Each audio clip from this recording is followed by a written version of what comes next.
Hello friends, இது Joe சமையல் இன்னைக்கு என்ன பார்க்க போகிறோன்னா, ஒரு முட்டை கிரேவி அல்லது முட்டை தொக்கு அப்படின்னு கூட சொல்லலாம். இது வந்து சப்பாத்திக்கு, அப்புறம் தயிர் சாதத்துக்கு, தோசைக்கு எல்லாத்துக்கும் ரொம்ப நல்லாயிருக்கும். சாதத்துக்கு கூட நல்லாயிருக்கும். நான் வந்து தயிர் சாதம் தான் பண்ணேன். 4 பெரிய வெங்காயம் எடுத்திருக்கேன் இதுக்கு. அதை நல்லா தின்னாக ஸ்லைஸ் பண்ணிக்கோங்க. ஸ்லைஸ் பண்ணிவிட்டு ஒரு கடாயில் கொஞ்சமாக எண்ணெய் சேர்த்துட்டு அந்த வெங்காயத்தை சேர்த்து நல்லா வதக்கிக்கலாம். நான் வந்து நல்லெண்ணெய் சேர்த்துருக்கேன். தேங்காய் எண்ணெயும் ரொம்ப நல்லாயிருக்கும். நல்லா அந்த வெங்காயத்தோட கலர் மாறுற வரைக்கும் நல்லா வதக்கிக்கோங்க. இது கூட ஒரு 3 பச்சை மிளகா அதையும் சேர்த்து நல்லா வதக்கிக்கோங்க. 4 வெங்காயம் சேர்த்தனால லைட்டாக இனிப்பு டேஸ்ட்டோட நல்லா காரம் எல்லாம் இருந்தால் நல்லாயிருக்கும். இப்போ வெங்காயம் வதங்குறதுக்கு தேவையான உப்பு சேர்த்துக்கோங்க. இந்த அளவுக்கு வந்து நல்லா வதக்கிக்கோங்க. பாருங்கள், வெங்காயம் நல்லா ஆயில் நல்லா ஃப்ரை ஆகிற வரைக்கும் நல்லா வதக்கிக்கோங்க.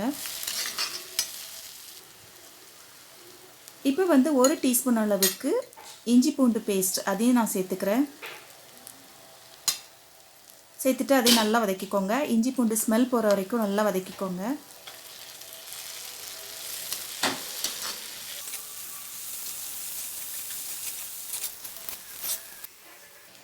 இப்போ வந்து ஒரு தக்காளி போடுங்க, ரொம்ப போடாதீங்க, அப்புறம் கொஞ்சம் புளிப்பு அதிகமாகிடும். ஒரு மீடியம் சைஸில் நான் ஒரு தக்காளி சேர்த்துருக்கேன். சேர்த்துட்டு நல்லா வதக்கிக்கோங்க. அதையும் சேர்த்து நல்லா தக்காளி மசிகிற அளவுக்கு நல்லா வதக்கிக்கலாம்.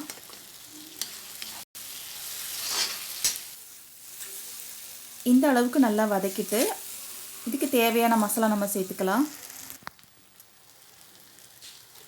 1 டீஸ்பூன் அளவுக்கு நான் மிளகாத்தூள் சேர்த்துக்கிறேன்.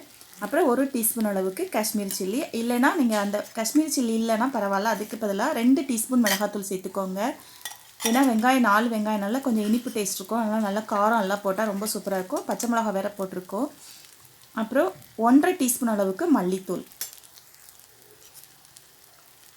அதையும் சேர்த்துக்கோங்க. 1/2 டீஸ்பூன் அளவுக்கு மிளகுத்தூள், அப்புறம் 1/4 டீஸ்பூன் அளவுக்கு மஞ்சள் தூள்,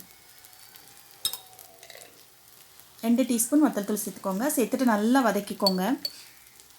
இப்போ ஒரு 1/4 டீஸ்பூன் அளவுக்கு கரம் மசாலா தூள், 1/4 டீஸ்பூன் கொஞ்சம் கம்மியாக கூட போதும். சேர்த்துட்டு இந்த மாதிரி ஆயிலே இந்த மசாலா நல்லா ஃப்ரை ஆயிடுச்சுன்னா நல்லா இந்த கிரேவி வந்து ரொம்ப சூப்பராக டேஸ்ட்டாக இருக்கும்.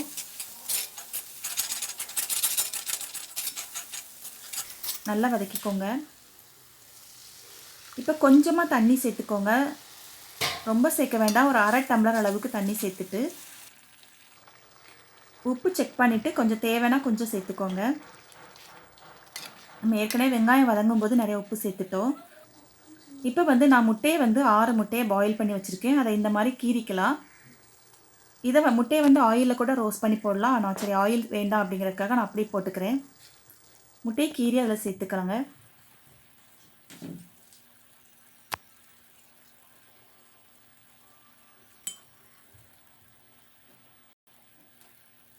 முட்டையோட நம்ம உள்ளே வந்து கீரி போடுறதுனால மசாலா வந்து உள்ளே அந்த நல்லா இறங்கி முட்டை சாப்பிடும்போது ரொம்ப சூப்பராக இருக்கும். அவ்வளோதான், நம்மளோட கிரேவி, நம்மளோட தொக்கு ரெடி ஆகிடுச்சு. இப்போ வந்து கொஞ்சமாக மல்லி இலை இருந்தால் அதையும் தூவிக்கோங்க. ரொம்ப சூப்பராக இருக்கும். தயிர் சாதத்துக்கு ரொம்ப சூப்பராக இருக்கும். இப்போ ஆப்பம், சப்பாத்தி எல்லாத்துக்குமே இந்த முட்டை கிரேவி வந்து ரொம்ப நல்லாயிருக்கும். நீங்களும் இதை ட்ரை பண்ணுங்கள். ட்ரை பண்ணிவிட்டு எனக்கு கமெண்ட் பண்ணுங்கள். இந்த வீடியோ பிடிச்சிருந்தா ஜோ சமையலை சப்ஸ்கிரைப் பண்ணுங்கள், லைக் பண்ணுங்கள், ஷேர் பண்ணுங்கள். தேங்க்யூ.